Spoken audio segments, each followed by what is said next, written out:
Dans cette séquence sur Photoshop CS3, nous allons voir comment imprimer directement depuis Photoshop.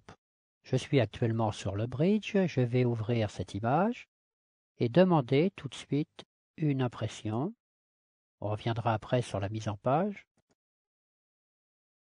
La fenêtre d'impression se passe en trois parties. La partie qui visualise l'image telle qu'elle sera imprimée dans le format papier, une partie qui concerne le driver de l'imprimante et une partie qui concerne la gestion des couleurs. Concernant la mise en page, je vais choisir une qualité supérieure sur un papier correspondant à celui qui est dans mon imprimante. Je vais prendre par exemple un Epson Mat, le format du papier, en mode portrait. Je répète ici les informations, vitesse moins rapide, et je vais demander qu'il y ait une gestion de la couleur faite par le biais des profils ICM ou profils ICC sur Macintosh. Attention, arrivé à ce stade, du fait qu'on a demandé une gestion de la couleur faite par Photoshop, il ne faut pas oublier de désactiver la gestion des couleurs par l'imprimante. C'est pour ça que je vais ici cliquer sur désactiver.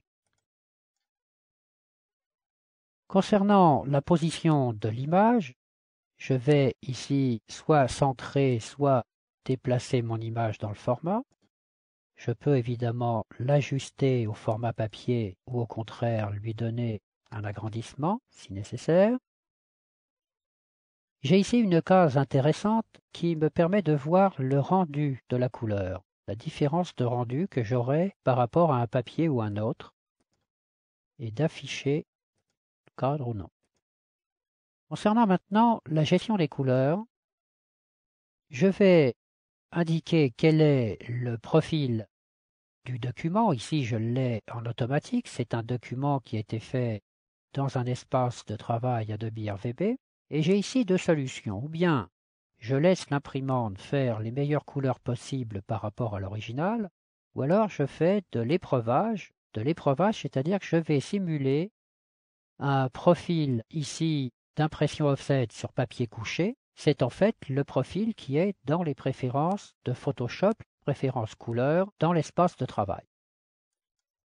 Dans ce cas-là, j'aurai ici le format d'épreuve qui va simuler cet espace de travail, y compris la teinte du papier. Si j'ai un papier qui est légèrement coloré, c'est une information qui est contenue dans le profil et que je vais simuler en imprimant la teinte du papier. On va revenir à un cas plus ordinaire. Ici, un point important, je vais plutôt que de laisser la gestion couleur à l'imprimante, je vais préférer le faire par Photoshop directement en utilisant les profils. Je vais pour cela vérifier que j'ai bien désactivé la gestion des couleurs au stade de l'imprimante et je vais indiquer ici le profil de l'imprimante qui est connecté, qui correspond au modèle et au papier utilisé. Concernant ce qu'on appelle les modes de rendu, c'est la façon dont vont être recalculées les couleurs. On a deux solutions. Selon les cas, on va choisir une colorimétrie relative ou bien pour conserver plus le modelé des images, on peut préférer le mode perception, avec toujours compensation du point noir.